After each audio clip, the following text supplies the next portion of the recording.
반갑습니다. 창세기에 담긴 하나님의 마음 7번째 시간 함께 기도함으로 시작하겠습니다. 기도하겠습니다.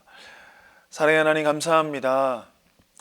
창세기에 담긴 하나님의 마음 한 걸음 한 걸음 걸어오며 하나님의 뜻과 하나님의 섭리와 또한 사건과 인물들을 통하여서 하나님의 마음을 한 걸음씩 배우고 있습니다. 오늘 이 시간도 오늘의 강의를 통하여서 하나님의 뜻과 마음을 발견하는 시간이 되게 하시고 놀라우신 성령의 인도하심으로 말미암아 크신 은혜가 경험되는 시간으로 우리를 인도하여 주옵소서. 예수님의 이름으로 기도합니다. 아멘. 네, 오늘이 이제 7번째 시간으로 저희가 함께하게 됐는데요. 벌써 이제 7번째 시간이 됐습니다. 저희 지난 시간까지는 이제 아브라함에 대한 이야기를 저희가 함께 살펴봤었죠. 그래서 이제 지난 시간에 저희가 여호와 이레에 대한 이야기를 좀 깊이 좀 살펴봤습니다. 이 여호와 이레의 우리가 이 사건을 통해서 이 아브라함이 하나님 앞에서 확인받아야 했던 아브라함의 그 믿음과 신앙의 고백을 우리가 함께 살펴봤었습니다. 또한 이 사건 속에 그냥 단순한 어떤 아브라함만을 위한 사건이 아니고 예수 그리스도의 모형들과 예표들이 명확하게 드러난 것들을 살피면서 하나님께서 인류를 사랑하시는 그 마음과 또한 아브라함을 믿음의 사람으로 만들어 가시는 것, 이거를 동시에 하나님께서 어떻게 하나님의 뜻을 이루어 가시는지를 확인하는 시간이었습니다. 이제 오늘은요, 그 2대 족장인 그리고 3대 족장 이삭과 야곱의 이야기를 함께 보면서 하나님께서 또한 이삭과 야곱을 통해서 이들의 생애를 통해서 어떻게 하나님께서 하나님의 마음을 표현하시고 또한 하나님의 섭리와 계획들을 드러내고 계시는지 우리가 함께 살펴보도록 하겠습니다. 성경은 24장이 이제 이삭의 이야기가 시작이 되어지는데요. 그 전에 우리가 23장을 먼저 좀 잠깐 살펴보고자 합니다. 23장에서는 이제 사라가 죽어요. 아브라함의 아내 이삭의 어머니인 사라가 죽고 아브라함이 이제 사라를 장사하기 위해서 막벨라 굴이라는 굴을 사서 장사하는 장면이 이제 23장에 나오는데요. 이 막벨라 굴에 대한 이야기를 우리가 이삭으로 넘어가기 전에 잠깐 살펴보겠습니다. 창세기 23장 19절 말씀인데요. 그 후에 아브라함이 그 아내 사라를 가나안 땅 마므레 앞 막벨라 굴에 장사하였더라. 마므레는 곧 헤브론이라. 자, 여기에서 우리가 한 가지 확인할 수 있는 것은 무엇이냐면요, 아브라함이 아내 사라를 막벨라 굴에 장사하였는데 그 막벨라는 마므레 앞에 있는 건데, 즉 막벨라 자체가 헤브론이었다라는 거예요. 그곳이 헤브론이라는 사실이 굉장히 중요한 거죠. 그것 때문에 우리가 이걸 좀 살펴봐야 하는데요, 이 헤브론이라고 하는 땅은 성경에서 굉장히 많이 나오는 중요한 장소입니다. 그렇기 때문에 이 막벨라 굴을 사고 사라를 이곳에 장사하는 것이 무슨 의미인지를 우리가 좀 살펴봐야 하는 거겠죠. 헤브론은 성경적으로 중요한 사건들이 있었던 현장입니다. 여호수아의 가나안 정복 작전 중에서 이제 갈렙이 길갈에서 여호수아에게 헤브론 땅을 달라고 하잖아요. 이 산지를 내게 주소서, 유명하죠. 그 땅이 헤브론 땅입니다. 또 헤롯 왕 당시에는요, 이 예루살렘이 물이 부족하여서 그걸 해결하기 위해서 헤브론에서 물을 끌어올 정도의 또 그런 땅이었습니다. 또 오늘의 이 사건처럼 이 아브라함이 아내 사라를 장사하기 위해서 구입한 땅, 이게 이제 헤브론 땅인데, 유대 광야 지역에 곳곳이 굴들이 굉장히 많이 있어요. 그러니까 아브라함이 굳이 이 막벨라 굴이 아니었어도 다른 많은 장사 지낼 수 있는 굴들이 많았다는 것이지요. 그런데 꼭 굳이 이 막벨라 굴이 아니었어도 되는데, 그럼에도 불구하고 아브라함은 에브론과의 협상을 통해서 꼭 굳이 이 땅이 아니면 안 되듯이 이 막벨라 굴이 아니면 안 되는 것처럼 이 굴을 구입을 한단 말이죠. 왜 그랬을까요? 왜 막벨라 굴을 샀어야 했을까요? 아브라함은 왜 그랬냐면, 먼저 우리가 고대 이스라엘 백성들에게 이 매장지라고 하는 것은 단순하게 그냥 장사 지내는 하나의 그냥 무덤, 그 정도의 의미가 아니었습니다. 그 이상의 의미가 좀 담겨져 있는데요. 이 매장지라고 하는 것은 이 매장지가 속한 땅, 그 땅의 소유권이 이 매장하는 그 땅의 소유주에게 가는 거예요. 그게 무엇을 의미하는 것이냐면, 이 매장지가 이 매장을 한 소유주에게 소유권이 가는 것이 굉장히 상징적인 의미가 이들에게는 담겨져 있었습니다. 이 매장지는요, 이게 매매가 가능한 거였어요. 사고 파는 게 가능했다라는 거죠. 그러나 이제 권장되지는 않았었는데, 매장지를 왜 사고 파는 게 권장하지 않았냐면, 이 매장지를 하나를 정하게 되면 그것은 단순하게 이 한 사람에 대한 매장지가 아니라 후손 대대로 묻히게 되는 가문의 매장지로 되어지는, 즉 이게 유산 목록이 되어진다는 거예요. 하나의 매장지를 구입한다라는 것은. 그러니까 아브라함이 지금 사라 자신의 아내를 매장하려고 하는 이 막벨라 굴을 구한다는 것은 그냥 단순하게 사라 한 사람만을 막벨라 굴에 장사하기 위함이 아니라 그 매장지의 소유권을 아브라함이 소유하고, 그리고 그 소유권에 대한 그 후손들에게 이 매장지가 우리의 매장지다라고 하는 소유권 주장, 유산 목록의 주장을 하기 위해서 이 굴을 구입하려고 했던 것이 있습니다. 그래서 이 막벨라 굴을 아브라함이 구입하려고 하는 후손들에게 이게 우리 가문의 매장지다라는 것을 알려주는 것과 동시에 한 가지가 무엇이냐면, 이 막벨라 굴을 구입하는 게 언약의 땅에 직접 관련이 있는 거기 때문에 또한 그래요. 자, 위에서 제가 말씀드렸던 것처럼 매장지를 구입하는 것이 그 땅의 소유권이 매장지를 구입한 사람에게 있게 되는 거잖아요. 근데 하나님께서 실제적으로 아브라함에게 이 약속의 땅을 주시긴 하셨지만, 실질적으로 그 땅에 어떤 소유권을 아브라함이 받지를 못했어요. 그러니까 아브라함은 가나안 땅에 어떤 소유권이 있는, 도장 찍혀져 있는 실제적인 문서를 어떤 것도 갖고 있지 않았다라는 것이지요.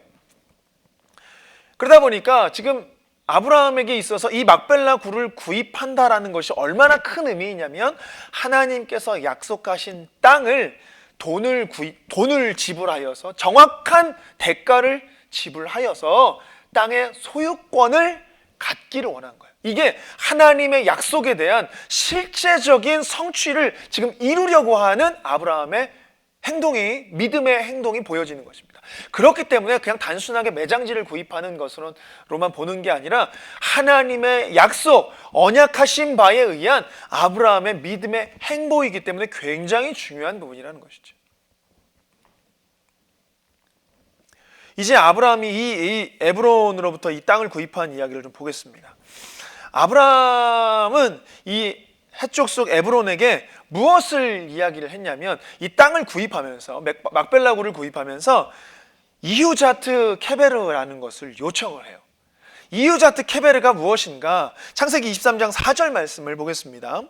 내게 매장할 소유지를 주어 내가 나의 죽은 자를 내 앞에서 내어다가 장사하게 하시오 라는 말인데, 이후자트 케베드라고 하는 것은 매장지의 소유권을 아브라함뿐만이 아니라 그 후손들에게까지도 보존되어질 수 있는 소유권을 주십시오 라고 하는 요구를 했다는 거예요. 지금 그러니까 이 요구만 봐도 아브라함이 지금 무엇을 생각하고 있는가? 두 가지, 제가 위에서 말씀드렸던 것처럼 후손, 가문 대대로 후손 유산으로 남겨줄 매장지를 구입한 것과, 또 하나 하나님의 언약, 약속을 기억함으로 이 땅을 소유하고자 하는 하나님의 그 약속을 이루고자 하는 믿음의 행보, 이 두 가지였다는 것이지.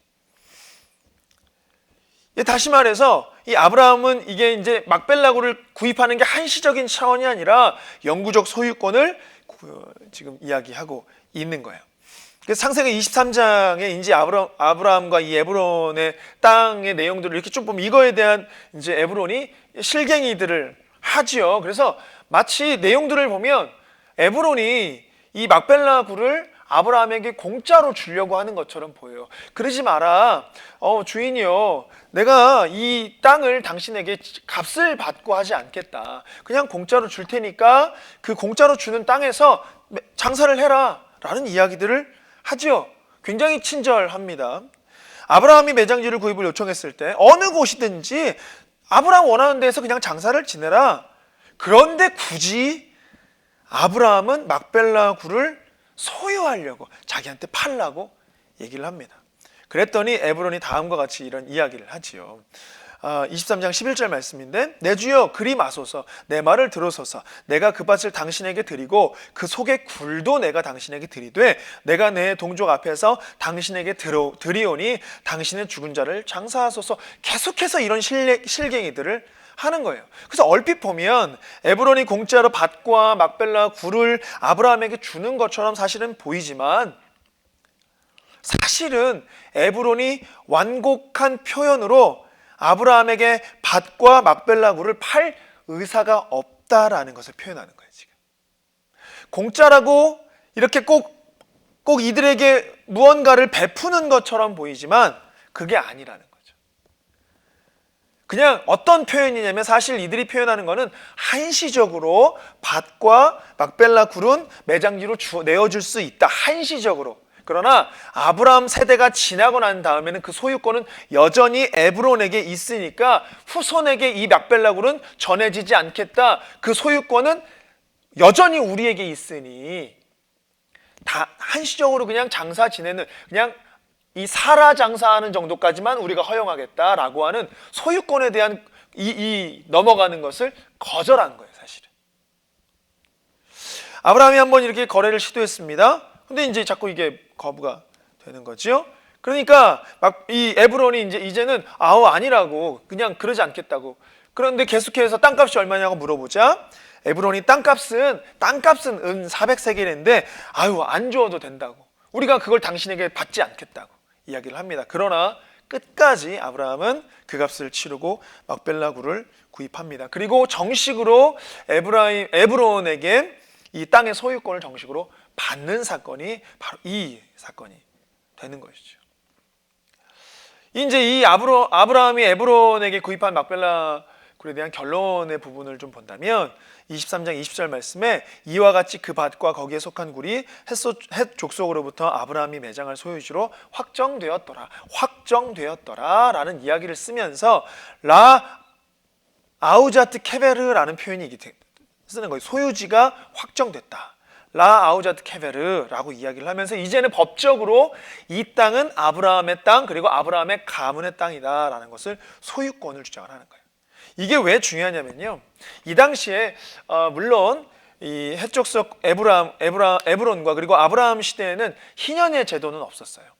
그러니까 희년의 제도라고 하는 것은 원래 소유주가 어쩌할 수 없어 땅을 팔거나, 아니면 뭐 그냥 일반 시민이었던 사람이 어쩔 수 없어 종살이로 들어갔을 때에, 희년이 때가 되었을 때는 그 모든 것이 다 소유주, 그리고 종살이였던 사람들도 다시 백성이, 그냥 시민이, 일반 백성이 되는 것으로 다 돌려지는 것을 희년이라고 하는데, 이 당시에는 희년의 제도는 없었습니다. 그럼에도 막벨라 굴을 구입했던 이 아브라함은 이제 소유권이 아브라함에게 이제 돌아가기 때문에, 희년 제도가 없었기 때문에 이제 영원히 아브라함의 소유권이라고 된 것이지요. 이 굉장히 중요한 것입니다. 그리고 난 후에 이 막벨라 굴에 사라와 그리고 아브라함 본인도, 그리고 이삭도, 리브가도, 레아도, 그리고 야곱도 장사된 곳이 바로 이 막벨라 굴이었습니다. 결론적으로요, 이 고대 이스라엘 백성들에게 이 묘지라고 하는 것, 매장지라고 하는 것은요, 그냥 죽은 자를 묻는 장소 이상의 의미가 있었던 것입니다. 개인이나 아니면 이 집 하나, 아니 민족의 영구적으로 소유할 땅의 상징적 의미가 담겨 있었고, 그리고 그것이 이스라엘 백성들이었기 때문에 하나님의 언약의 땅을 소유한, 하나님의 언약을 믿음으로 걷는 믿음의 행보를 보여주는, 그래서 그것이 결국은 이 땅이 하나님의 언약으로 말미암아 이스라엘 백성들에게 가나안 땅이 소유가 되어질 것을 장치적으로 보여준 하나의 사건이었다라는 것입니다. 이제 우리가 살펴봐야 되는 건 이제 이삭의 내용을 좀 살펴봐야 하겠지요. 사실은 이삭의 내용이 아브라함의 내용보다, 그리고 야곱의 내용보다 그렇게 많지는 않지만 잠깐 우리가 살펴보도록 하겠습니다. 어머니 사라가 죽었습니다. 막벨라 굴의 장사가 되었죠. 이 아내를 잃은 아브라함의 슬픔도 슬픔이었지만 어머니를 잃은 이삭의 슬픔도 또 깊었습니다. 그래서 이제 이것이 더 늦어지기 전에 아브라함이 이제 생각해낸 게 한 가지가 있지요. 그것이 뭐냐면 이삭을 혼인시키고자 했습니다. 그래서 이제 이삭의 아내를 찾아오도록 자신의 집에 늙은 종, 이제 우리는 흔히 엘리에셀이라고 알고 있지요. 이 늙은 종에게 부탁을 합니다. 엘리에셀에게 아브라함이 하나님의 언약을 믿고 이제 이것에 대해서 이제 아내를 구해오도록, 이삭의 아내를 구해오도록 엘리에셀과 이렇게 언약하는 장면이 나오게 되지요. 그런데 이 언약의 과정 중에서 아브라함이 지금 무엇을 생각하고 있는가가 좀 잘 보여지는 것이 있는데 두 가지를 기억하며 엘리에셀에게 부탁하는 것이에요. 첫 번째는 뭐냐면 이 아브라함이 지금 현재 있는 가나안 땅에 있는 여인으로 이 이삭의 아내를 삼지 않기를 원했고, 그리고 또 하나는 이 가나안 땅에서만 그냥 아니기를 원한 게 아니라 자신들이 떠나온 자신들의 고향에 가서 여인을 데려오도록, 이 두 가지를 이야기를 합니다. 왜 아브라함이 이런 이야기를 했을까요? 그것은 아브라함이 하나님의 언약을 믿고 그 내용을 지키기 위해서 두 가지를 한 것인데, 첫 번째가 뭐냐면 우선은 가나안을 떠나지 않아야 했던 것입니다. 아브라함과 그 민족들이 가나안을 떠나지 않아야 했어요. 한번 그런 일이 있었잖아요. 아브라함이 애굽에 한번 내려갔다가 호되게 혼이 난 적이 있었죠. 가나안을 벗어나면 안 되는구나, 이걸 깨달았던 것입니다. 그래서 그만 그랬던 것이 아니라 그의 아들 이삭에게도 철저하게 가나안을 떠나지 않고 하나님의 약속의 땅을 떠나지 않고 지킬 수 있도록 하기 위해서였던 거죠. 또 하나는 뭐냐면 가나안은 벗어나지 않되 섞이지 않아야 되는 거예요. 가나안을 벗어나지는 않되 가나안에 섞이지 않아야 되는 거예요. 이게 하나님께서 허락하신 정체성이었습니다. 이것을 지키고자 했던 것이죠. 그러니까 가나안 땅에서 우리가 살고 그곳에서 생활하다 보면 그곳에서 자연스럽게 가나안 사람들을 받아들일 수밖에 없게 되는 환경이 되니까, 그렇게 하지 않기 위해서 아브라함은 엘리에셀에게 이 땅에서가 아니다, 우리의 고향으로 가야 된다, 그곳에서 이삭의 아내를 데려와야 된다. 왜냐하면 그건 단순하게 혈통을 보존하는 차원이 아니라 하나님의 언약을 지키기 위한 아브라함의 몸부림이었습니다. 그렇게 피가 섞여지고 혈통이 섞여지게 되면 하나님의 언약이 무효가 되는 걸 알고 있었기 때문에 언약을 지키기 위해서 아브라함은 이러한 일들을 엘리에셀을 통해서 부탁을 하고 있는 것이죠. 그렇기 때문에 아브라함은 지리적으로는 가나안을 벗어나야 하지는 않았지만 정체성에 있어서는 하나님의 백성, 언약의 백성을 벗어나지 않아야 했기 때문에 굉장히 중요한 지금 이 사명을 엘리에셀이 가지고 떠나게 되는 것이죠. 아브라함에는 혈통과 문화보다 언약이 중요했습니다. 가나안에 살되 가나안 사람들과 섞이지 않고 언약 백성으로 살아가는 것이 아브라함에겐 굉장히 중요했습니다. 본인뿐만이 아니라 이젠 후손들까지도 그렇게 살도록 해주어야 했습니다. 그래서 이삭도 그러해야 했고, 나아가서 이삭의 대를 이은 야곱도 똑같이 그렇게 한 것입니다. 그러나 이제 이 에서를 우리가 이제 나중에 살펴보겠지만 에서는 그러지 않았죠. 에서는 가나안 여인과 혼인을 했습니다. 그러니 언약의 밖으로 튕겨나갈 수밖에 없는 인물이었다라는 것이죠. 이제 이 아브라함의 부탁으로 엘리에셀이 리브가를 찾게 됩니다. 그리고 그를 데려와 이삭과 혼인을 하게 되죠. 우리가 이 장면을 한번 좀 살펴본다면요, 이 장면에서 우리는 하나님께서 신부인 우리를 예수 그리스도께 인도하고 있는 것을 이 엘리에셀과 리브가를 통해서 보여주고 있다라는, 묘사하고 있다는 걸 알 수가 있는데요. 자, 우리가 한 명씩 한 명씩 등장인물들을 보겠습니다. 아브라함은 하나님이지요. 엘리에셀은 성령님이에요. 이삭은 예수님이시고요. 리브가는 신부인 우리를 말하고 있습니다. 특별히 이 리브가를 택하고 인도하고 있는 이 엘리에셀은요, 지금 주인인 아브라함이 누구를 데려와라 라고 말하지 않았습니다. 그리고 어떠한 일을 행하는 사람을 데려와라 라고도 말하지 않았습니다. 엘리에셀은 아브라함의 명령을 듣고 가나안 여인은 되지 않으니까 우리의 땅으로 가서 여인을 데려와라라는 명령만 듣고 가면서 기도합니다. 하나님에게 기도를 이렇게 하지요. 내가 가서 우물에 도착할 건데 그 우물에서 나에게도 물을 주고 나의 말에게도 물을 주는 여인이면 되겠습니다. 라는 기도 끝에 그 여인을 만난 게 리브가입니다. 그러니까 이것만 봐도 누구를 선택하여 데려와라 라고 한 아브라함의 명령이 아니었던 엘리에셀의, 어찌 보면 아브라함이 엘리에셀을 전폭적으로 믿고 신뢰하고 있기에 이 사명이 맡겨진 것과 하나님께서 성령님을 또 하나님 성령님은 동일하시니까 하나님의 성령님께서 우리를 인도하셔서 우리를 인도하심에 하나님의 뜻과 하나님의 인도하심이 온전하게 있는 것을 성령님의 인도하심을 통해 우리는 볼 수 있다는 것이죠. 그래서 엘리에셀은 성령님으로 묘사되고 있다는 것입니다.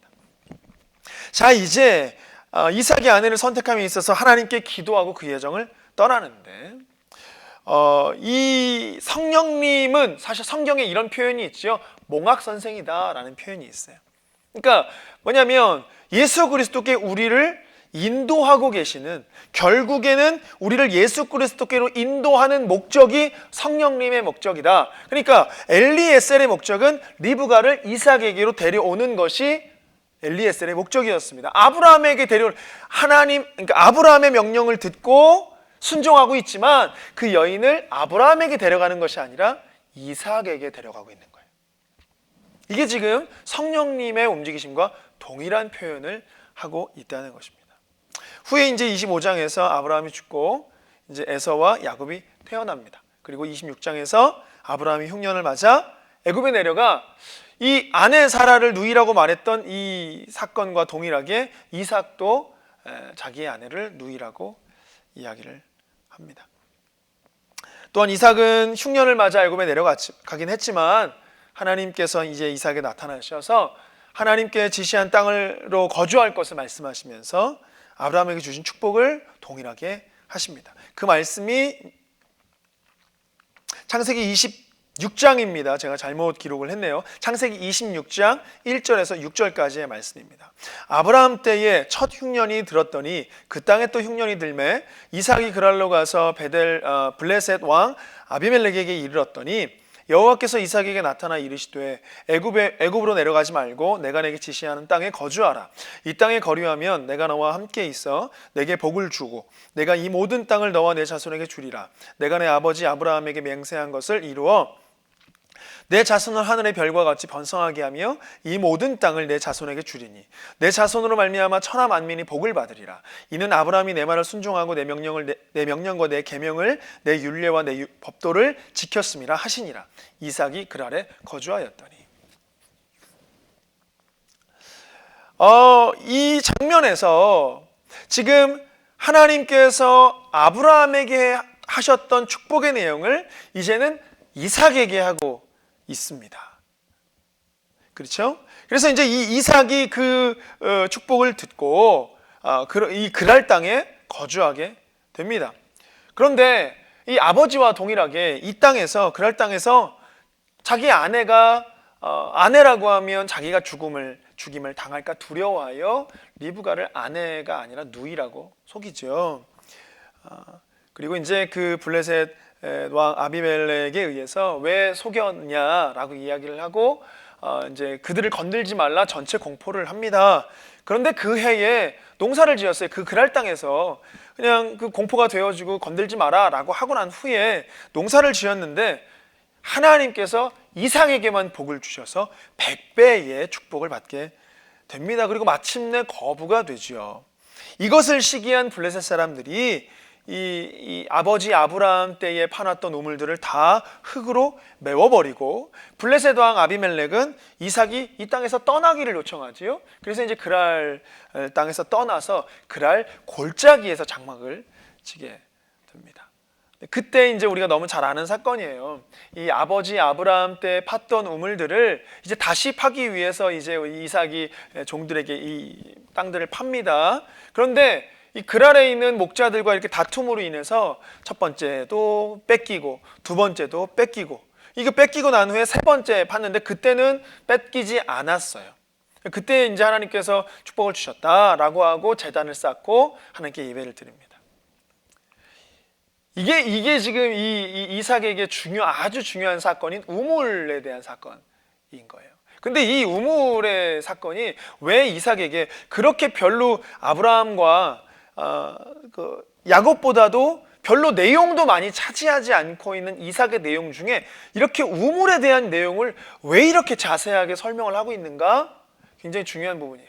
무엇이냐면 우물은 이스라엘 백성들에게 있어서 성전과 같은 것이었습니다. 그러니까 좀 반대로 얘기하면 이스라엘 백성들에게 있어서 성전은 우물과 같은 것이었습니다. 자, 이삭은 자기가 판 우물을 2차례나 뺏겼지요. 물론 아브라함이 팠던 그 메워졌던 것을 다시 판 것입니다. 그래도 이삭은 포기하지 않고 3번째 우물을 팠어요. 그랬더니 아무도 시비 거는 사람이 이제는 없었습니다. 그러면서 이게 이제 아무도 시비를 걸지 않았다라고 하며 이제 그 제단을 쌓았는데, 이거를 이 성전과 연결지어서 상징적으로 표현을 하자면요, 이삭이 우물을 팠듯이 유대인들도요 그들의 우물인 성전을 이렇게 세웠습니다. 그러나 첫 번째 성전 이방인들에 의해서 무너졌지요. 그러나 이삭이 포기하지 않았던 것처럼 그들도 다시 또한 성전을 지었습니다. 그러나 이 2번째 지은 성전마저도 다 이방인들에 의해서 무너졌습니다. 그러나 이제 3번째 우물을 이삭이 팠듯이 유대인들도 이제 3번째 성전을 다시 짓게 될 것인데, 그 성전은 눈에 보여지는 그런 건물적인 성전이 아니라 예수 그리스도 메시아가 다시 오시게 되면 세워질 성전, 이 성전은 누구도 빼앗지 못할 것이다 라고 하는 의미가 담겨 있다라는 것입니다. 자, 지금껏 이제 이 3번에 걸쳐서 팠던 우물은요, 아브라함 아버지 때에 팠던 우물입니다. 근데 그게 다시 시기에 의해서 메워졌던 걸 다시 판 것이지요. 그런데 이제 3번째 우물을 파고 난 후에 하나님께 제사를 드리고 그 뒤에 무엇이라고 얘기하냐면 이삭의 종들도 그들의 우물을 팠다라고 합니다. 아브라함이 팠던 우물이 아니라 이삭의 종들, 그리고 이삭이 자신의 우물을 이제 파기 시작했다라는 것이에요. 이것은 무엇을 말하냐면 이제 아버지 아브라함에게서 완전히 분리하여서 하나님에게 제2대 족장으로서 하나님의 인도하심을 온전하게 받는 시기가 되었다라고 하는 것이죠. 사실은 이 이야기가 이삭의 전부의 내용이에요. 이렇게 많은 내용을 다루지를 못하는 거지요. 뭐 특별한 사건이 없기 때문에 이제 우리는 야곱의 이야기로 넘어가야 합니다. 우리 이제 이 야곱의 생애를 우리가 함께 보면서 우리가 집중해 봐야 하는 이유는 뭐냐면, 이 4대 족장 중에서 어찌 보면 유대인들이 생각할 때에 자신들의 조상은 아브라함이다 라고는 하고 있지만, 야곱의 이름이 바뀌어 이스라엘로 바뀐 그 이스라엘의 이름을 국호, 나라의 이름으로 세웠다라고 할 만큼 야곱은 유대인들에게서 굉장히 중요한 인물이라고 하는 것이죠. 그래서 이제 우린 야곱의 이야기를 좀 집중해서 살펴봐야 하겠습니다. 야곱의 이야기를 보기 위해서는 그의 형 에서와 야곱 어린 시절 태어날 때부터 우리가 좀 살펴봐야 하는데요. 에서와 야곱은 각각 어떤 특정한 부류를 대표하는 인물입니다. 우리 너무 잘 아는 것처럼 에서는 불신자를 대표하고요, 야곱은 믿는 자, 신자를 대표하는 것이겠죠. 근데 이제 우리 이 창세기 25장 27절 이 간단한 표현 가운데에서 우린 깊은 의미를 놓쳐서는 안 되는데 함께 읽겠습니다. 그 아이들이 장성함에 에서는 익숙한 사냥꾼이었으므로 들사람이 되고 야곱은 조용한 사람이었으므로 장막에 거주하니 라는 표현이 있어요. 자, 에서는요 익숙한 사냥꾼이었다고 그래요. 그냥 사냥꾼도 아니고 익숙한 사냥꾼이었다라고 얘기를 합니다. 자, 사냥꾼이라고 하는 표현 자체는요 뭐 어떻게 고요하다, 차분하다 그런 게 아니잖아요. 끊임없이 이동을 하고 끊임없이 돌아다니고 끊임없이 움직여지는 어떤 그런 묘사를 하고 있는 것이겠죠. 성경에도 보면 성경의 많은 부분들의 대부분의 사냥꾼을이란 단어가 들어가는 그 대부분의 내용들을 보면요, 악과 관련된 것들이 대부분의 내용입니다. 그렇게 드러나 있습니다. 그러니까 익숙한 사냥꾼이다라는 표현은 그냥 이가 그냥 사냥을 하는 자였구나 정도가 아니라 이를 성경에서 어떻게 표현하고 있는가를 우리가 알아야 되는데, 에서는 악에서 익숙한 사람, 또 이 혈을 내는 것에서, 인간의 분노를 내는 것에서, 사람의 분을 내는 것에서 익숙한 사람이었다라는 것으로 우리는 이해해야 하는 것이죠. 특별하게 이 사냥꾼으로 성경에서 명명되어진 사람이 특별히 두 사람 있는데, 그 한 사람은 니므롯이었어요. 다른 한 사람이 오늘 이 에서입니다. 니므롯이 누구인지 아세요? 바벨탑을 쌓았던 인물이 니므롯입니다. 그러니까 이 두 사람 사이에서의 공통점은 뭐냐면, 그들이 사실상 어떤 사람의 성격을 가지고 하나님의 뜻대로가 아니라, 영적인 것이 아니라 사람의 성격을 가지고 사람의 뜻대로 사는 사람들이었다라는 것을 보여주고 있지요. 다음으로 지금 에서를 표현하고 있는 게 들사람이라는 표현을 하고 있습니다. 근데 이제 들이라고 하는 것을 성경적으로 본다면 마태복음 13장 38절에 보면 이 밭에 대한 얘기가 나와요. 밭은 세상이다라는 표현이 나와요. 그러니까 이 들이라고 하는 걸 지금 여기서 들사람이었다라고 하는 건 세상 사람이었다, 하나님의 약속의 사람, 하나님의 뜻을 따라 사는 사람이 아니라 세상에 속한 사람이었다라는 것을 표현하고 있다는 것이죠. 에서와 동일하게 야곱도 두 가지를 이야기하고 있는데요, 첫 번째는 조용한 사람이었다, 그리고 두 번째는 장막에 거주한 사람이었다라고 해요. 이 조용한 사람이었다라고 하는 것을 이 다른 히브리어로 다른 표현들을 본다면, 이 똑같은 단어를 다른 데 사용한 것을 보면 이렇게 사용됩니다. 온전한, 정직한, 더럽혀지지 않은 이라고 표현을 사용되고 번역되고 있는 것을 알고 있어요. 그러니까 그냥 조용한 사람이었다가 아니라 야곱은 세상에 더럽혀지지 않고 하나님의 언약과 하나님의 말씀 가운데에 보존되어져 있던 사람이다 라고 우리는 봐야 하는 것이죠. 또 장막에 거주하였다라고 하는 것은요, 이게 이 들사람이었다고 반대되는 내용처럼 이제 밖에 속한, 세상에 속한 사람이 아니라 장막, 하나님 안에 거하는 사람이었다라고 우리는 이 표현을 봐야 하는 것입니다. 그러한 이러한 삶을 쭉 살아가던 이들에게 하나의 사건이 발생을 하지요. 그것이 바로 창세기 25장 31절 말씀이에요. 야곱이 이르되 형의 장자의 명분을 오늘 내게 팔라. 이 붉은 죽이라고 하는 것을 통해서 배고파하는 에서에게 붉은 팥죽을 한 그릇 내어주며, 그냥 주는 것이 아니라 지금 야곱이 이런 이야기를 하는 거죠. 네. 그러면서 거래를 지금 하고 있습니다. 나에게 장자의 명분, 장자권을 나에게 팔아라. 그럼 내가 줄게. 자, 장자권, 장자의 명분을 사고 파는 것이 그 당시에 가능했겠습니까? 그랬기에 야곱이 형의 에서의 장자권을 살려고 했던 것이었을까요? 이 부분을 좀 우리가 본다면요, 이런 에서의 생각이 있었을 것 같아요. 지금 아버지 이삭에게 그 후에 보면 축복을 받으려고 하지요. 그래서 이삭이 에서에게 짐승을 잡아서 나에게 이런 걸 해라, 이 음식을 가져와라, 그러면 내가 너에게 축복을 줄게 라는 이야기를 해요. 그러니까 이 당시에 진짜 장자권의 의미는 무엇이냐면, 장자로 태어남이 장자권의 의미이기도 해요. 왜냐하면 그 장자로 태어난 아이에게, 사람에게, 첫째 아들에게 아버지가 장자의 축복을 주기 때문이지요. 줄 수 있는 기회가 있다는 것이죠. 그런데 지금 이게 에서가 생각했을 때에 아버지의 축복을 나는 받은 게 이미 받기로 이미 정해져 있어요. 왜냐하면 에서는 이삭이 사랑하는 아들이었고 야곱은 리브가가 사랑하는 아들이었기 때문에 에서는 아버지의 사랑을 받고 있는 걸 알고 있었으니, 이 장자의 명분, 이거 나 지금 배고파 죽겠는데 이 장자의 명분, 그래 뭐 이까짓 거 너 주지 뭐.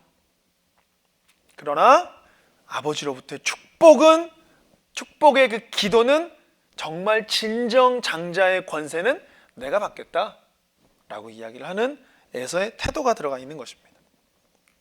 그러니까 그깟 장자의 명분, 그래 네가 팔라면 내가 팔게.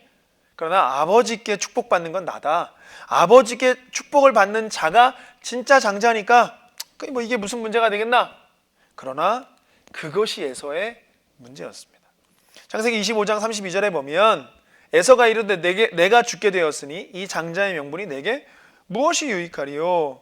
라고 이야기를 하며 에서의 성격이 드러나고 있는 것이죠. 그러면서 이야기하기를 에서가 아브라함의 축복을 얼마나 하찮게 여겼는지를 보여준다라고 이야기를 해요. 히브리서 12장 16절 말씀입니다. 음행하는 자와 혹 한 그릇 음식을 위하여 장자의 명분을 판 에서와 같이 망령된 자가 없도록 살피라. 이 사건을 망령되다라고 표현을 하고 있습니다.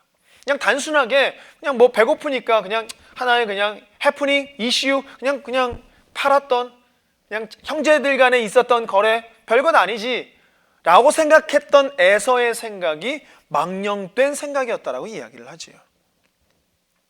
왜일까요? 단순하게 어떤 한 가문의 이야기라고 한다면 이건 별로 그렇게 큰일이 아닐 것입니다. 그러나 하나님의 약속을 받은, 하나님의 언약을 받은, 하나님의 선택을 받은 가문의 장자권은 하나님의 언약이 들어가 있기 때문에 이것을 가벼이 여기는 건 하나님의 언약을 가벼이 여기는 것이 되기 때문이에요.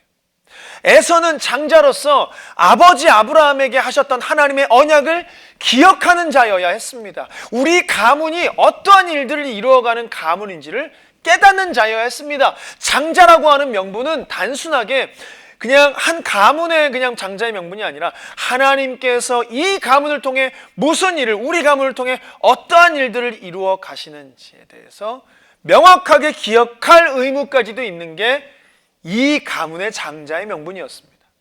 그러니 에서가 이것을 그냥 아무렇지도 않게 대수롭게 팔아야지 뭐 생각했다라고 하는 것은 하나님의 언약마저도 하찮게 여기고 있는 에서라는 것을 드러내고 있는 것입니다. 그것을 망령되다라고 표현한 것이죠.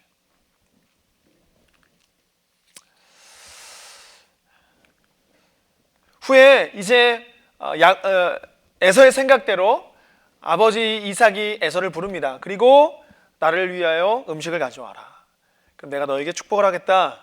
그런데 그것마저도 리브가와 야곱이 계략을 세워서 그것마저도 야곱이 이삭의 아버지까지 속이며 팔에 가죽을 입히며 털을 입히며 속입니다. 그리고 결국은 야곱이 에서의 축복의 기도까지도 다 빼앗아 버리는 사건이 나옵니다. 그때 그건 아무런 것도 모른 채 이삭도 모르고 에서도 모른 채 에서는 이제 별미를 만들어 왔지요. 그리고 이삭에게 다시 축복을 받기 위해 들어갑니다. 창세기 27장 31절인데요. 그가 별미를 만들어 아버지에게로 가지고 가서 이르되 아버지여 일어나서 아들이 사냥한 고기를 잡수시고 마음껏 내게 축복하소서. 그랬더니 아버지 이삭이 27장 33절에 이렇게 이야기를 하죠. 이삭이 심히 크게 떨며 이르되 그러면 사냥한 고기를 내게 가져온 자가 누구냐? 내가 오기 전에 내가 다 먹고 그를 위하여 축복하였은즉 그가 반드시 복을 받을 것이니라 라는 이야기를 합니다. 근데 여기에서 우리가 중요하게 봐야 되는 것은 뭐냐면요, 상반절 말씀이에요. 이삭이 심히 크게 떨며 이르되, 속은 거에 대해서 분노하고, 아니 이럴 수가, 내가 지금 에서에게 축복한 게 아니라 누군가에게, 다른 사람에게 축복을 했단 말이야? 라고 하며 부들부들 떨었던 의미가 아니에요. 그런 의미가 아니기 때문에 이 본문은 중요한 본문입니다. 사실은 이 이삭이 심히 크게 떨었다라고 하는 것이 사실은 이 사건 전체의 흐름을 전반적으로 완전히 바꾸어 버리는 이 부분입니다. 본문입니다.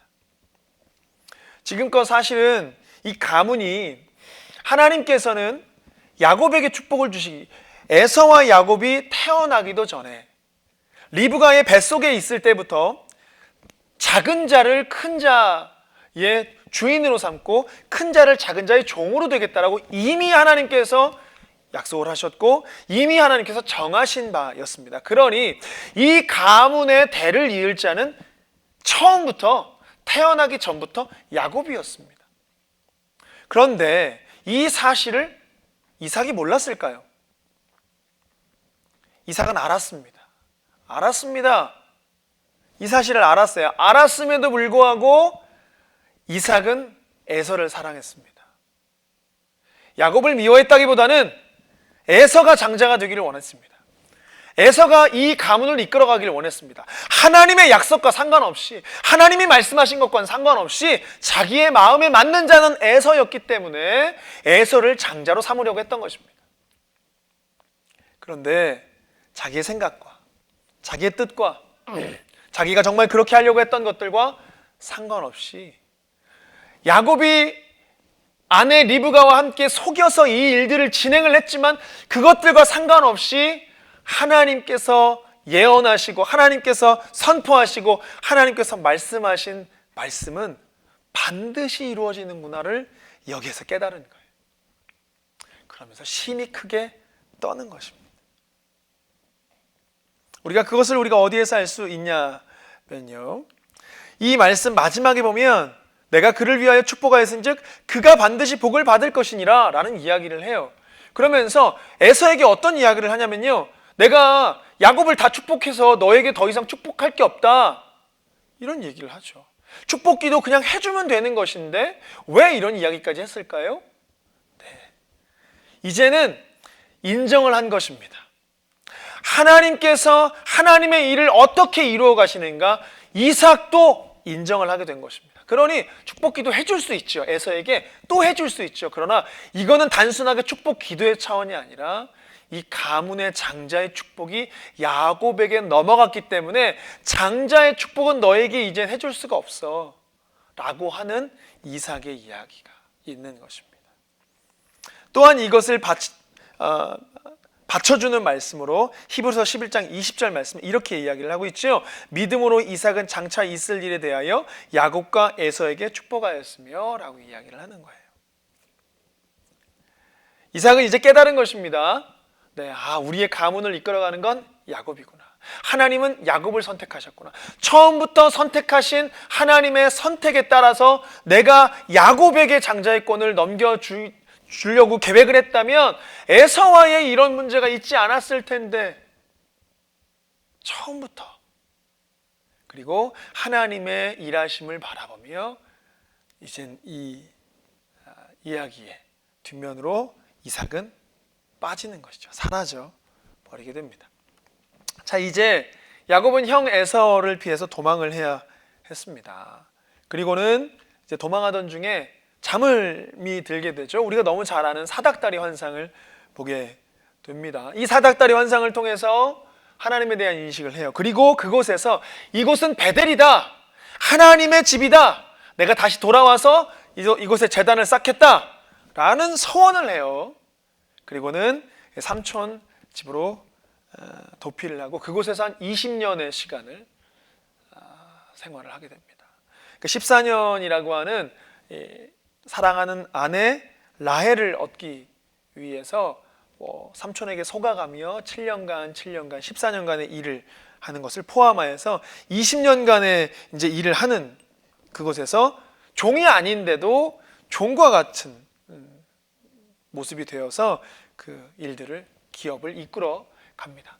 그럼에도 하나님께서 야곱을 축복하십니다. 그곳에서 이제 기업을 이룰 수 있도록, 부를 얻을 수 있도록 그곳에서 하나님께서 이제 야곱에게 지혜를 주시고, 그게 사실 지혜는 아니었으나 하나님께서 은혜를 입혀 주셔서 부를 하나님의 전적인 도우심으로 말미암아 얻게 됩니다. 이것은 사실은 야곱이 하나님 앞에 서원했던 것에 대한 응답이라고 믿는 것이죠. 자, 이제 이러한 속임수들이 있었다라는 사실을 알고 라반이 또 야곱을 또 헤아려 하자 야곱이 도망쳐 나오게 되죠. 그리고 이제 야곱이 갈 데가 없게 됩니다. 이제 라반의 집에서 도망쳐 나왔고요.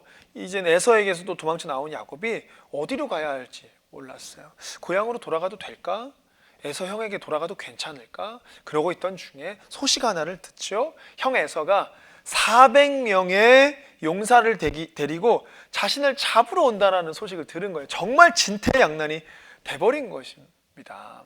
삼촌에게 돌아갈 수도 없고요, 에서에게 고향으로도 돌아갈 수도 없는 상황이 되었습니다. 어디를 가든 죽을 수밖에 없는 상황이 된 것이죠. 우린 여기에서 이제 야곱의 생에서 가장 위기의 순간을 보게 되는 거예요. 이 야곱의 내용은요, 두 가지를 우리에게 계속해서 보여주고 있는데, 첫 번째는 하나는 야곱의 모습이에요. 그리고 또 다른 하나는 이스라엘의 모습입니다. 민족, 하나님의 선민인 이스라엘의 민족의 모습입니다. 그래서 이거는 단순하게 이름이 바뀌고 난 다음에 이스라엘의 민족이다, 그게 아니라 야곱의 전반적인 모습, 전체의 생애를 보면서 유대인들은, 이스라엘 민족들은 저게 나구나 라고 깨닫고 있다라는 것이지요. 이제 야곱이 공식적으로 이스라엘이라는 새 이름을 받는 좀 이야기를 우리가 살펴봐야 하는데요. 야곱은요, 속이는 자, 빼앗는 자, 뭐 이런 이름의 뜻을 갖고 있잖아요. 그런데 이제 하나님께서 야곱에게 이스라엘이라는 이름을 허락하십니다. 하나님이 명령하시다, 하나님이 다스리신다라고 하는 이름을 갖게 되지요. 실제적으로는 이 부분에 대해서 이제 좀 더 살펴봐야 하지만, 우리가 흔히 알고 있는 이스라엘의 이름은 하나님과 겨루어 이겼다라고 하는 것인데, 그 부분을 우리가 좀 살펴보겠습니다. 창세기 32장 24절 말씀입니다. 야곱은 홀로 남았더니 어떤 사람이 날이 새도록 야곱과 씨름하다가. 이 문장 속에서 우리가 좀 살펴봐야 되는 사건의 비밀 첫 번째가 뭐냐면, 야곱이 홀로 남아 있었다라는 거예요. 어찌할 바를 몰랐습니다. 라반에게도 돌아갈 수 없었고요, 에서에게도 갈 수 없었어요. 이제 자신의 그런 종들과 가축들과 또 아내를 둘로 나누어서, 두 패로 나눠서 한 번 보내고 두 번 보내고 다 보내고 난 다음에 자기 홀로 남아 있는 거예요. 이렇게 홀로 남아 있었을 때에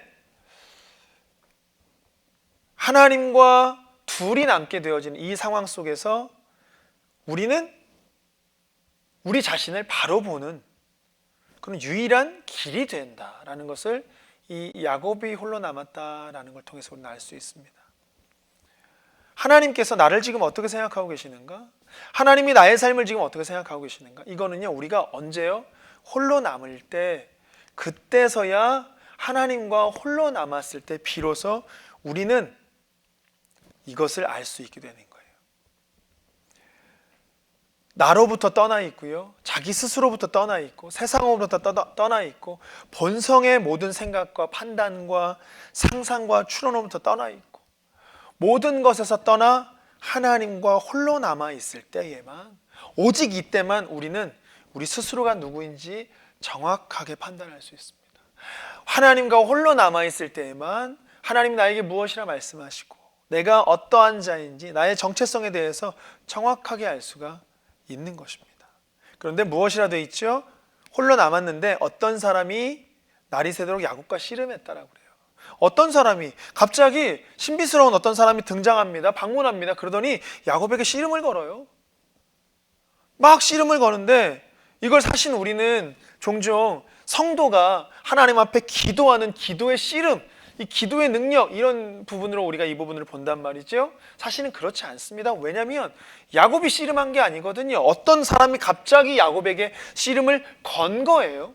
그러니까 야곱이 목적이 있어서 누군가에게 씨름을 건 게 아니라 오히려 반대로 어떤 사람이, 신비한 방문자가 야곱에게 목적이 있어서 씨름을 걸어온 겁니다. 우리는 이렇게 이 부분을 이야기를 해야 된다는 거죠. 그러면 왜 어떤 사람이, 그 사람이 무엇을 얻기 위해서 야곱에게 지금 씨름을 걸고 있는가? 그것이 바로 야곱의 무기력함, 야곱이 아무것도 아님, 지금까지도 내가 살아왔던 건 하나님의 은혜였고 하나님의 인도하심이었고 내 방법과 내 뜻은 아무것도 없었으니 지금도 여전히 하나님이 아니면 안 됩니다. 하나님의 은혜가 아니면 안 됩니다. 하나님의 도우심이 아니면 안 됩니다. 이것을 깨닫게 하기 위해서 어떤 사람, 즉 하나님이었죠. 네, 하나님이 야곱에게 씨름을 걸고 계신 거예요.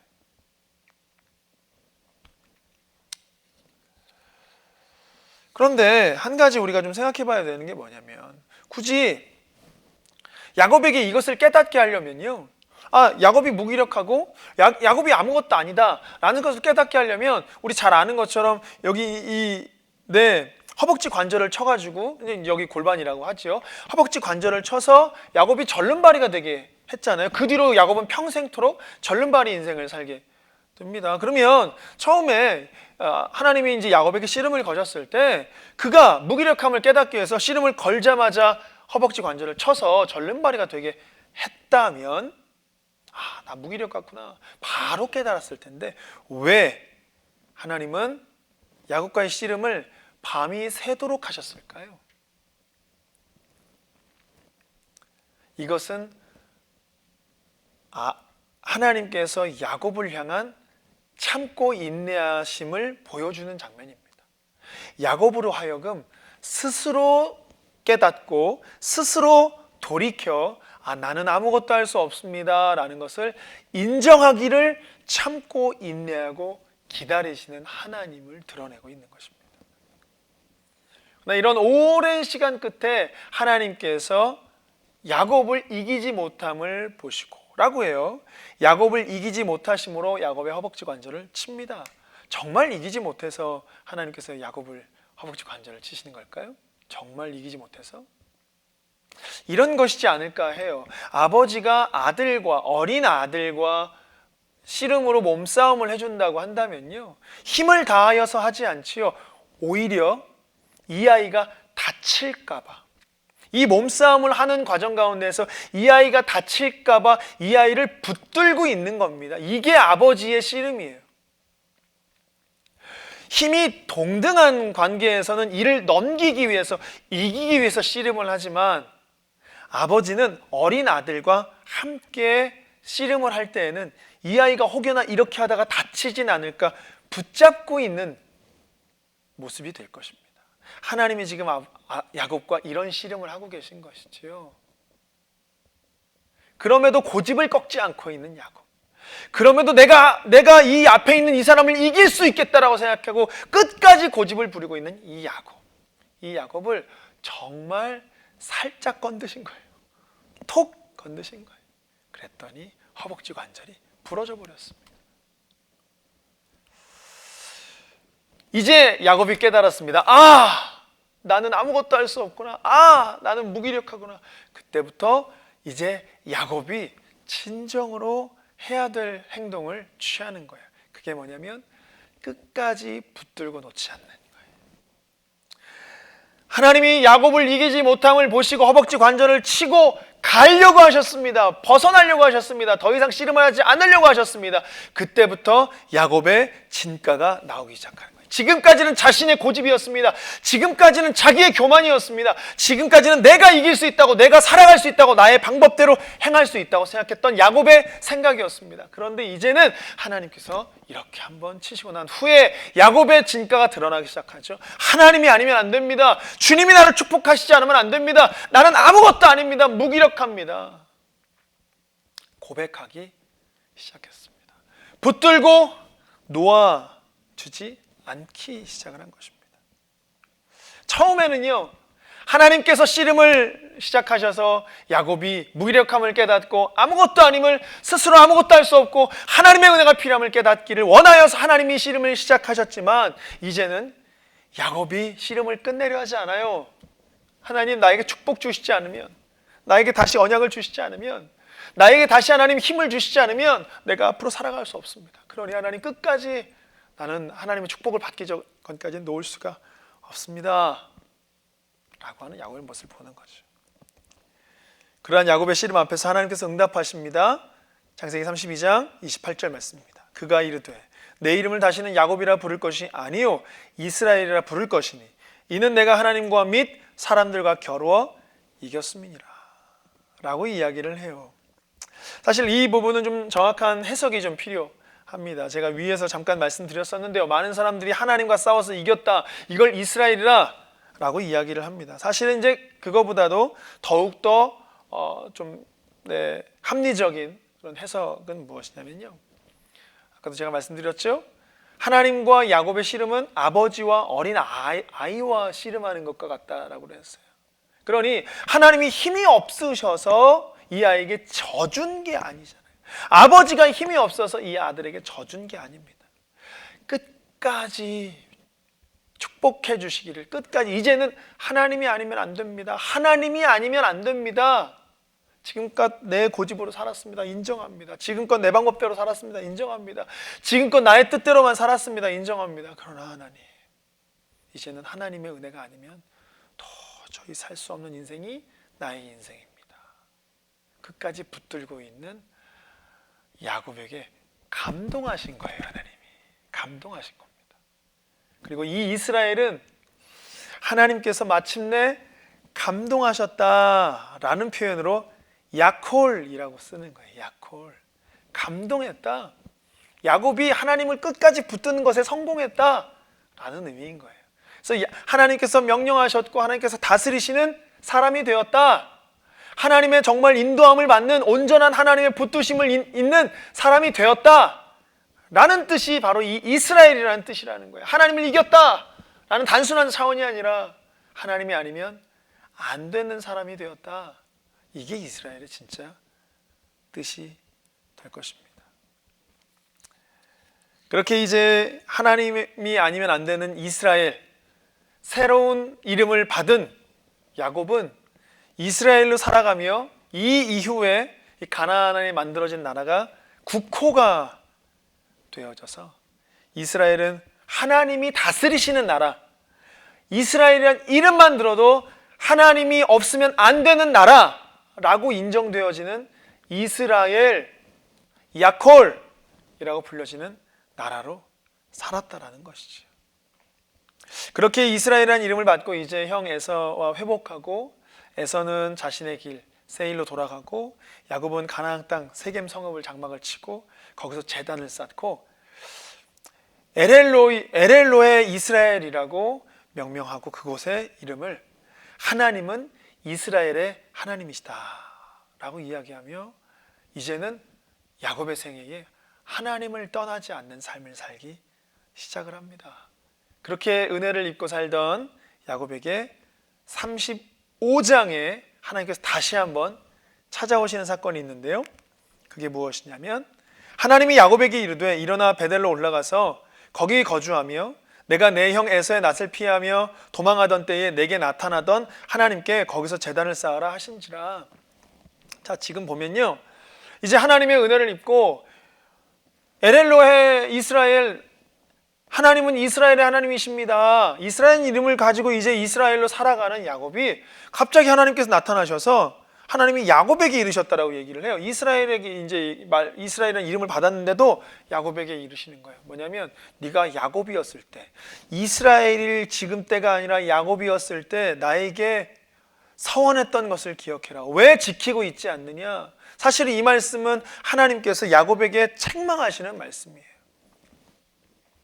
야곱이 에서로부터 도망쳤을 때에 하나님께서 그 꿈 가운데 나타나셔서 내가 너를 어디 가든지 지켜주마. 그리고 마침내 결국은 가나안 땅에 돌아오게 약속하셨고 돌아오게 하셨는데 야곱은 그것을 지키고 있지 않은 거예요. 그 밤에 꾸었던 그 꿈에 깨어 야곱은 이런 이야기를 했었죠. 창세기 28장 16절 여호와께서 과연 여기 계시거늘 내가 알지 못하였도다. 하나님이 내 인생 가운데 계속 계셨었구나, 내가 알지 못했었구나. 그러면서 그곳을 돌을 쌓고 베델, 이곳은 하나님의 집이다 라고 이렇게 불렀었어요. 28장 20절과 22절 말씀이지요.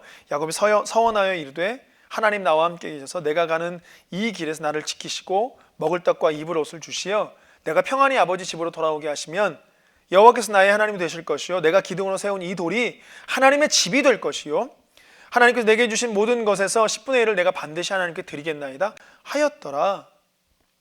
자, 이게요 보면 몇 년 전 얘기인지 아세요? 이 하나님께서 창세기 35장 1절에 이 서원을 지켜라 라고 이야기한 게 사닥다리 환상을 본 몇 년 만일까요?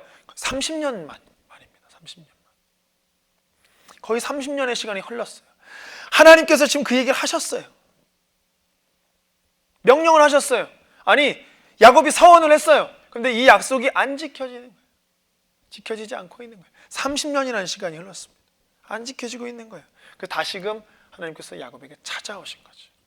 서원을 다시 일깨워주고 있는 것입니다. 그리고 그렇게 하시는 가운데 하나님은 나는 너에게 했던 서원들, 너에게 했던 약속들 다 이행했다. 나는 나의 몫을 행했지만 너는 왜 너의 몫을 이행하지 않느냐? 라고 말씀하시는 거예요. 지금 이 말씀을 하셨을 때가 야곱이 가나안 땅 세겜에 장막을 치고 돌아온 7년이나 시간이 지났을 때쯤이에요. 최소한 7년 정도의 시간이 지났을 때예요. 그러니까 30년 시간도 길었지만 뭐 그동안은 일이 있었으니까 라고 할 수 있지요. 뭐 삼촌 라반의 집에서만 20년이 있었으니까요. 30년이라는 시간, 그래, 그런 일이 있을 수도 있었겠다 라고 하지만 이젠 하나님의 약속이 다 지켜지고 가나안 땅 세겜 땅에 돌아와서 이제 정말로 이젠 에렐로의 이스라엘, 하나님, 이스라엘의 하나님이다. 하나님은 이렇게 얘기하면서 평화를 누렸던 야곱이었다면 서원했던 걸 지켰어야죠. 근데 7년이라는 시간이 흘렀 동안 서원한 걸 지키지 않습니다. 그러니 하나님께서 이 말씀을 35장 1절 가운데 하셨고, 그것에 대한 대답으로 야곱이 창세기 35장 3절 말씀 가운데 우리가 일어나 베델로 올라가자. 내 환난 날에 내게 응답하시며 내가 가는 길에서 나와 함께 하신 하나님께서 내가 거기서 제단을 쌓으려 하노라. 이제 기억하고 잊어버렸었는지, 아니면 하나님이 지금도 나와 함께 하시니까, 이스라엘 하나님이시니까 뭐 하지 않아도 되겠다, 뒤로 밀어놨었는지, 우선적으로 생각하지 않았었는지, 어찌되었든 이제 이것이 나에게 가장 우선이구나. 야곱은 다시 깨닫게 됩니다. 내가 서원했던 것, 하나님 앞에 다시 돌아가서 베델에서 제단을 쌓기로 약속했던 것을 지키러 가자 라고 하고 야곱이 베델로 올라갑니다. 그리고 마침내 하나님 앞에서 내가 어떠한 자로 살아야 하는지, 내가 마침내 하나님께서 누구를 찾고 계시는지 깨닫는 순간이 바로 이 베델로 올라가서의 사건이라는 것입니다. 야곱의 생애는 조금 더 화려했지만요, 하나님께서 아브라함을 만들어 가셔서 결국은 여호와 이레, 아브라함의 신앙 고백, 이 고백을 들으셨던 것과 마찬가지로 야곱을 하나님도 만들어 가시면서 결국 하나님을 예배하고 하나님을 찾고 하나님이 아니면 안 됩니다 라고 회복한 자로 하나님이 만들어 가셨다는 거예요. 그러면서 창세기 35장 11절 12절 말씀에 이렇게 이야기를 하지요. 하나님이 그에게 이르시되 나는 전능한 하나님이라 생육하며 번성하라. 한 백성과 백성들의 총회가 내게서 나오고 왕들이 내 허리에서 나오리라. 내가 아브라함과 이삭에게 준 땅을 내게 주고 내가 내 후손에게도 그 땅을 주리라 하시고, 야곱이 하나님의 언약을 기억하여 스스로 기억한 것은 아니었지만 하나님과 했었던 서원을 기억하여 베델로 올라간 결과는 너무나도 아름다웠습니다. 하나님 야곱에게 다시 나타나셔서 그가 이스라엘이라는 이름, 이 새 이름으로 불릴 것에 대해서 확증하여 주시고, 그리고 스스로를 전능한 하나님이라 부르시면서 이제 그가 그에게 생육하고 번성하고, 그리고 이 한 백성과 백성들의 총회가 너에게서 나오고 왕들이 너의 허리에서 나올 것에 대해서 확약을 해주십니다. 확약. 다시 한번 확실한 언약을 해주시는 거죠. 결국 하나님께서 야곱을 만들어내셨습니다. 이런 자로 만들어내신 겁니다. 그러다 보니까 유대인들도 그렇고 성도인 우리, 지금 이 이야기를 읽고 있는 성도인 우리도 그렇고 야곱의 이야기를 읽으면서 우리는 소망을 가져야 하는 것이죠. 속이는 자라는 이름을 가진 야곱이 결국은 이러한 백성들의 총회가 내게서 나오고 왕들이 너의 허리에서 나오리라 라고 하는 민족, 결국은 그의 이름이 나라의 국호가 되어지는 그러한 위대한 조상이 되어졌다. 이거는 스스로 만들어진 것이 아니라 하나님께서 만들어 가셨다라는 것에 사실 우리는 소망이 있는 것입니다. 후에 야곱은요, 결국 완전한 하나님의 사람으로서 이제 야곱은 말년에 보면 그는 예언하는 자가 됩니다. 그래서 그 예언을 하나하나 살필 것은 아니지만 이 예언하는 자로 하나님께서 만들어 가셨다라는 게 굉장히 감동적인 것인데 12아들, 12지파들에 대한 예언을 하면서 장차 세워질 하나님의 백성의 나라 이스라엘에 대한 예언들을 하고 있는 거죠. 더 나아가 훗날 결국 도래할 하나님의 나라에 대한 예언까지도 이 야곱을 통해서 하나님께서 하고 계신 거예요. 그러니까 야곱이 그냥 한 사람 속이는 자의 인생에서 이제는 하나님의 섭리를 선포하는 선지자 같은 모습도 예언하는 모습도 보여주고 있는 것입니다. 참 놀라운 것이죠. 그래서 우리는 야곱의 생애를 보면서 하나님께서는 결국 야곱을 하나님의 뜻을 알고 하나님의 마음을 이해하고 하나님의 섭리를 선포하는 자로 하나님께서 만들어 가신 걸 우리는 본 거예요. 그러니 우리에게 소망이 있는 겁니다. 이 모든 일련의 사건들, 이 족장들을 선택하셔서 하나님께서 만들어 가셨던 사건들을 통해서 우리가 가질 수 있는 소망은 그들에게 소망이 있었다면, 그들이 어떠함을 잘했기 때문에 하나님께서 그들에게 복을 주셨다면 우리도 잘해야 된다라고 하는 어떤 기준이 생기겠지만, 그렇지 않은, 복받기에는 정말 부족하고 형편없던 사람들도 하나님이 만들어 가시어 결국은 위대한 민족의 수장들을 만들어 가시는 하나님이 우리에겐 소망이 되어지고, 또한 우리도 그렇게 하나님이 만들어 가실 것이다 라는 것입니다. 오늘 우리는 이삭과 야곱의 생애를 통해서, 특별히 이 야곱의 생애를 통해서요, 하나님께서 이들의 개인적인 삶에 하나님의 비전과 섭리가 담기면 하나님께서 어떻게 그들을 만들어 가시고 이끌어 가시는지를 보게 되었습니다. 그것은요, 우리에게도 동일합니다. 하나님께서 개인적인 우리의 삶에 하나님의 비전과 섭리를 담으시면요, 이제는 나의 개인의 삶이 아니게 되는 것이지요, 하나님께서 섭리하시고 인도하시는 하나님의 나라와 뜻을 이루는 사명의 삶이 우리는 되어지는 것입니다. 그렇게 살아갈 수밖에 없는 것이지요. 그렇기 때문에 하나님께서 맡겨주신 귀한 사명의 삶을 다 살아내시는 우리 사랑하는 남가주 사랑의 교회 성도님들 되시기를 주님으로 축복합니다.